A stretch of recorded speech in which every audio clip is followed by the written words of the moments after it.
سينما سمرة كابيزي رابيزي حيلنا للنبت فلتت حبوز دستا صحاب سنيت رفتا نخسر النهار سينما سمرة عب سينما سمرة تطعم زنك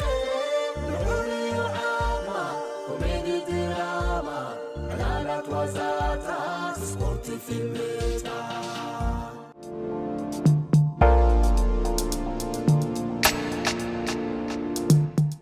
سلام زخبركم تغاتلت مربع سينما سمرة كم يتنحكم نحجي دما كم تلمود نعاكم يبقعوا بمبال استفلالي مربات بمرساس كاب زرخبني حبريتا أبزقوان عبا أرسي بمخان ببوزح السبات زقرب لنا حتى مالت بزعبا مهكاي جوارا متلو زرهسس ميلابين حيزنا لكم متسينا زلنا كسافت أما بتأمونا كتكاتلوني بخبرنا عدمكو نعملو تحستو يبلكم مهكاي جمات متلو ود تبعتاي ወይ ዘይምቕናዕና ይመትሎ ሓደ ካብቶም ዓበይቲ ፀገማት ጥዕና ሕብረተሰብ ካብ ዝኸውን ነዊሕ እዋን ኣሕሊፍዩ ገና እውን ይቕፅል ኣሎ ከም ሳዕቤኑ ከዓ ብዙሓት ኣባላት ሕብረተሰብ ብፍላይ ከዓ መንእሰያት ግዳይ ናይዚ ሕማም ብምዃን ንዝተፈላለዩ ኣካላዊ ስነ ኣእምራውን ማሕበራውን ፀገማት ይቃልዑ ኣለዉ ንምዃኑ ግን ምህካይ ጅማት መትሎ እንታይ እዩ ምህካይ ጅማት መትሎ ሓደ ካብቶም ኣብ ደቂ ተባዕትዮ ዝረኣዩ ናይ ጾታዊ ርክብ ፀገማት ኮይኑ ብዝተፈላለዩ መንገድታት ወይ መልክዕ ዝግለጽ ዘይንቡር ተርእዩ እዚ ማለት ሓደ ሰብ ድሌት ሃልዮ መትሎ ቀኒዑ ዕጋበት ዘለዎ ጾታዊ ርክብ ክፍጽም ዘይምኽኣል እዩ ሓደ ሰብ ንቡር ጾታዊ ዕግበት ኣለዎ ክበሃል እንተኾይኑ ኣርባዕተ ጾታዊ መድረኻት ክህልዎ ኣለዎ ንሳቶም ከዓ ሓደ ድሌት ምህላው ብምርኣይ ብምስማዕ ብምትንኻፍ ይኹን ብምሽታት ስጋዊ ስምዒት ከምልዓዓልን ድሌት ምህላውን ንስጋዊ ርክብ ድልው ምዃንን ክልተ ምልዕዓል ድሕሪ ድሌት ስዒቡ ዝመጽእ ሃንቀውታን ምቅያር ኣካላዊ ኣቃውማ መትሎን ቅልጡፍ ምውሓዝ ደምን ምግታር ጨዋዳታት ብልዕትን ምስሓብ ፍረ ነብስን ሙቓም መትሎን የጠቓልል ናይ ደስታ ማለት ጠርዘ ስምዒት ረዚን ውጥረትን ጸቕጥን ጨዋዳታት ብልዕቲ ስዒቡ ምስ ምጭባጥን ምዝርጋሕን ኣብ መንጎ መቐመጫን ፍረ ነብስን ዝርከብ ጨዋዳ ክትቆጻጽሮ ዘጽግም ደፊኢትን ምንቅስቓስ ምስ ልኩዕ ስጋዊ ርውየት የጠቓልል ሰለስተ ናይ ፈሳሲ ግዜ ምንጻግ ፈሳሲ ብርቱዕ ድፊኢት ካብ መትሎ ምፍኳስ ተጨበጠ ጨዋዳታትን ጸቕጥን ሓፈሻዊ ኣካላዊ ምዝናይን ቀሲሉ ምፍኳስ ጨዋዳታት ከባቢ ጎሎን ምንካይ ውጥረት መትሎን የጠቓልል እዚ ኣብ ላዕሊ ዝተጠቕሰ መድረኻት ጥዑይ ጾታዊ ዕግበት ኮይኑ ኣብ ዝኾነ ጥዑይ ጾታዊ ርክብ ዘዘውትር ሰብ ዝረአ ንቡር መስርሕ እዩ ዝኾነ ሰብ ካብዞም ኣብ ላዕሊ ዝተጠቕሱ ኣርባዕተ ጾታዊ መድረኻት ኣብ ሓደ ይኹን ዝያዱ ፀገም ወይ ዘይንቡር ተርእዮ ምስ ዝህልዎ ግን እዚ ሰብ እዚ ምህካይ ጅማት መትሎ ኣለዎ ተባሂሉ ይግለጽ ዓይነታት ምህካይ ጅማት መትሎ ብሓፈሻ ኣብ ክልተ ባዮሎጂካውን ስነ ኣእምራውን ተባሂሉ ይኽፈል ቀዳማይ ባዮሎጂካዊ ምህካይ ጅማት መትሎ እዚ ዓይነት ምህካይ ጅማት መትሎ ዝተፈላለየ ጥንቀታት ኣለዎ ገለ ካብኡ ምስ ንጠቅስ ዘይማዕበለ ወይ ትሑት ጾታዊ ምዕባለ ንኣብነት እቶም ጥዑይ ጾታዊ ርክብ ንኽህልወካ ዝሕግዙ ኣገደስቲ ነዝዕታት ምስ ዘይህልው ብሓደጋ ብመድሃኒት ወይ እውን ብሕማም ምኽንያት ገለ ካብቶም ኣገደስቲ ዝኾኑ ባእታታት ስርዓተ መፍረ ጉድለት ወይ ጉድኣት ይወርዶ እሞ ከም ሳዕቤኑ ዘይጥዑይ ጾታዊ ርክብ ወይ ፀገም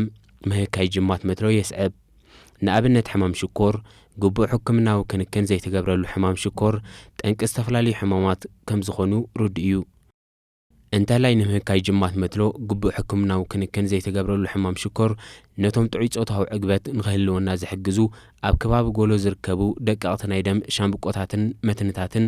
ብምዕናው ፀገም ይፈጠር መብዛሕትኦም መድሃኒታት ዝህብዎ ኣገልግሎት ልዑል ምዃኑ ዝካሕድ እኳ እንተዘይኮነ በንጻሩ ከዓ ጎናዊ ሳዕቤን ኣለዎም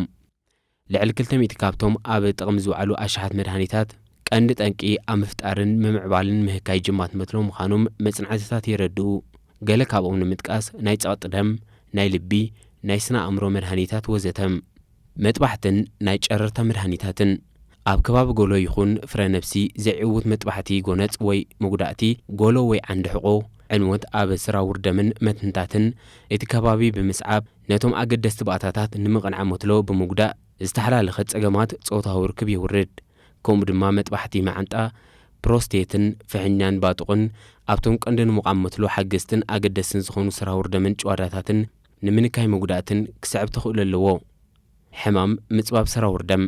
ምትራርን ምጽባብን ናይ መተሓላለፍቲ ሻምብቆታት ደም ኣብ ከባቢ ጎሎ እኹል ዝኾነ ዑደት ደም ናብ ከባቢ መትሎ ንኸይከይድ ይዓግቶ ከም ሳዕቢኑ ኸኣ ምህካይ ጅማት መትሎ ይኸትል መብዛሕትኡ ግዜ እዚ ጸገም እዚ ምስ ምድፋዕ ዕድመ ዝተተሓሓዘ ካብቶም 50 ሚእታዊት ክሳብ 60 ሚእታዊት ኣብ ልዕሊ 60ን ልዕሊኡን ዝዕድሚኦም ሰባት የጋጥም ብዘይካዚ ካልኦት ጠንቂ ምጽባብ ወይ ምትራር ሻምብቆታት ደም ሕማም ሽኮር ልዑል ጸቕጢ ደም ብብዝሒ ሰብሒ ኣብ ደም ምትካኽ ሽጋራዮም ብተወሳኺ ምድስካል መትኒ ሕማም መንፈጥፋጥ ሕማም ምርሳዕ ወዘተ ጠንቂ ምክልኻል መትኒ ካብ ሓንጎል ናብ መትሎ ብምዃን ምህካይ ጅማት መትሎ ከስዕቡ ተኽእሎ ኣለዎም ካልኣይ ስነ-ኣእምራዊ ምህካይ ጅማት መትሎ እዚ እቲ ካልኣይ ጸገም ምህካይ ጅማት መትሎ ኮይኑ ዝኾነ ሰብ ርኡይ ባዮሎጂካዊ ሰረት ወይ መንቀሊ ዘይብሉ ክንሱ ባዕሉ ብዝፈጥሮ ዘይንውር ኣተሓሳስባን ርድኢትን መትሎ ምትንሳእ ምስ ዝኣቢ ወይ እውን ዘይዕውት ጾታዊ ርክብ ምፍጻም ማለት እዩ እዚ ጸገም እዚ መብዛሕትኡ ግዜ ብሕፍረት ዘይንውር ፈርሒ ወይ ካልእ ስነ-ኣእምራዊ ጸቕጢ መትሎ ኣብ ግዜ ፈተነ ጾታዊ ርክብ ይፈሽል እሞ ካልኣይ ግዜ ከየጋጥመኒ ብምባል ዘይርትዓውን ዘይኩንነታዊ ሻቕሎትን ምጭናቕን ራዕድን ብምፍጣር ካልኣይ ግዜ ንኸይትፍትን ርእሰ ተኣማንነትካ ከም ዝጠፍእ ይኸውን ከም ሳዕቢኑ ኸኣ ኣቃወመኻ ተገዳስነት ወይ ድሌት ኣብ ጾታዊ ርክብ ዘይንውር ይኸውን በዚ ምኽንያት ኣብ ቀጻሊ ምርባሽን ምጭናቕን ስለተኣቱ እቲ ስምዒትን ድሌትን ዘይተለለየ ይኸውን ንቐጻሊ ምህካይ ጅማት መትሎ ግዳይ ከም ትኸውን ይገብረካ እዚ ኩነታት ንንውሕ ዝበለ እዋን ምስቲ ግዳይ እንተቐጺሉ ዝተፈላለዩ ሕማማት ቅዛነ ናይ ቅሬታ መንፈስ ምሽጋር ጸቕጢ ጭንቀት ወዘተ የቃልዕ ምህካይ ጅማት ኣብ መጻምዲ እዚ ዓይነት ምህካይ ጅማት መትሎ ሳሕቲ ዝረአ ዓይነት ጸገም ኮይኑ ምስ ቀዋሚት መጻምዶም ኣብ ዝገብሮ ጾታዊ ርክብ ዘይዕውታት ይኾኑ ካብ ቀዋሚት መጻምዶም ወጻኢ ኣብ ዝገብሮ ፈተነ ርክብ ግን ዕውታት ይኾኑ እዚ ጸገም ጽልኣት ወይ ዘይምርድዳእ ወይ እውን ዘይምቅራው ዝመበገስ እዩ ምዃኑ ናይ ስነ ኣእምሮ ክኢላታት ይገልጹ ብዙሓት ዓይነት ኣገባብ ኣመራምራን መለለይ ምህካይ ጅማት መትሎ ኣለዉ ብሓፈሻ ግን ብኸምዚ ስዕብ ክግለጹ ይኽእሉ ድሕረ ባይታ ሕሙም እዚ ዓይነት ኣገባብ ኣመራምራ ድሕረ ባይታ ሓበሬታታት ብዛዕባ ጥዕናዊ ርክብ ብዛዕባ ጥዕናዊ ጾታዊ ርክብ ተመኩሮታት ብምሕታት ኣብ ምልላይ ጠንቂ እቲ ጸገም ዝኾኑ ሓበሬታታት ብምእካብ ዝካየድ እዩ ነቲ ትምርምሮ ሰብ ኣብ ዝሓለፈ ህይወት ዘጋጠሙ ጥዕናዊ ጸገማት ነይርዎ ዶ ኣይነበረን እንታይ ነይርዎ ኸ እንታይ ዓይነት ሕማም መሰረት ክኸውን ይኽእል ዶ ብምባል ብጽጹይ ምጽናዕ ማለት እዩ ንኣብነት ገለ ካብቶም ጠንቂ ወይ ቀንዲ ርቋሕቲ ዝኾኑ ሕማማት ወይ መድሃኒት ኣለዎ ዶ ወይ ይወስድ ድዩ ብንጹር ምፍላጥ ብተወሳኺ ቅድሚ ሕጂ ዝነበሮ ተመክሮ ጾታዊ ርክብ መብዛሕትኡ ግዜ ባዮሎጂካዊ ጸገም ኮይኑ ካብ ንእስነቱ ዝጀመረ እንተኾይኑ ዝኾነ ተመክሮ ጾታዊ ርክብ ክህልዎ ኣይትጸበን በንጻሩ እቲ ጸገም ስነ ኣእምራዊ መሰረት እንተኾይኑ ግን ሕሉፍ ተመክሮ ጾታዊ ስምዒታት እወታዊ ክኸውን ትጽበ እቲ ጸገም እንታይ ምዃኑ ብንጹር ንምፍላጥ ንሕሙም ብዛዕባ እቶም ቀንዲ 4 ጾታዊ መድረኻት ንሓቶ ዕቱብን ጥጹይን ታሪኽ ሕሙም ምእካብ ኣብ ምልላይን ምፍዋስን እቲ ጸገም ቀንድን ኣገዳስን ባይታ ስለ ዘንጽፍ ብጥንቃቐ ክካየድ ኣለዎ ኣካላዊ ኣመራምራ ኣካላዊ ምርመራ እቲ ስዕቡ ዝካየድ ምርመራ ንምልላይ እቲ ጸገም እዩ እቲ ጸገም ማይ መትኒ ወይ ሻምብቆታት ደም እንተኾይኑ እቲ ምርማሪ ኣብ ጉንቦ ኢድ ወይ እግሪ ምጉዳል ትርግታ ይዕዘብ ኣቃውሞ መትሎ ብምዕዛብ ተዓጺፉ ወይ ተጠዊ እንተቐይሙ እቲ ጸገም ብሰንኪ ነድርን በሰላን ዝመጾ ክኸውን ይኽእል ከም ሳዕቢኑ ኸኣ ኣብ ግዜ ጾታዊ ርክብ ቃንዛ ስለ ዝገብር ጠንቂ ፍርሕን ጽላእትን ይኸውን ስለዚ ኣካላዊ ምርመራ ኣብ ሓደ ነጥቢ ንኽትበጽሕ ጸገማት ብንጹር ክተለልን ኣዝዩ ሓጋዚ እዩ ካልእ ጠንቂ ብኮምፒተር ምንጻር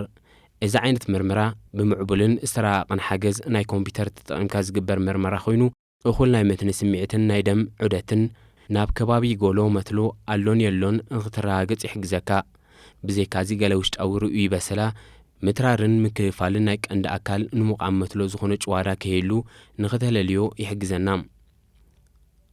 ከምኡ እውን ንጭዋዳታት መትሎ ከባቢኡን ብምርማር እቶም ጅማውቲ ልኡማት ድዮም ንጡፋት ንኽትፈልጥ ይሕግዙና ስለዚ እዚ ዓይነት ምርመራ ንምንጻር እቲ ጸገም ሓጋዚ እዩ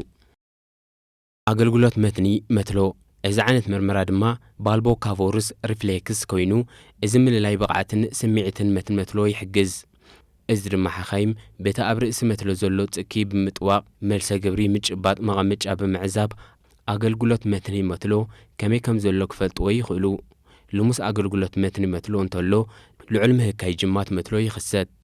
ሓደ ጥዑይ መድረኻት ጾታዊ ርክብ ዘለዎ ሰብ ኣብ ግዜ ድቃስ እንተወሓደ 5 ወይ 6 ግዜ መትሎ ናይ ምቕናዕ ተርእዮ ምርኣይ ንቡር እዩ ብፍላይ ቅልጡፍ ምንቅስቓስ ዓይኒ ሰምሰምታ ኣብ ግዜ ዓሚቕ ድቃስ ከም ዝተጠቕሰ ዓይነት ንቡር ተርእዮታት ምስ ዝህልዎ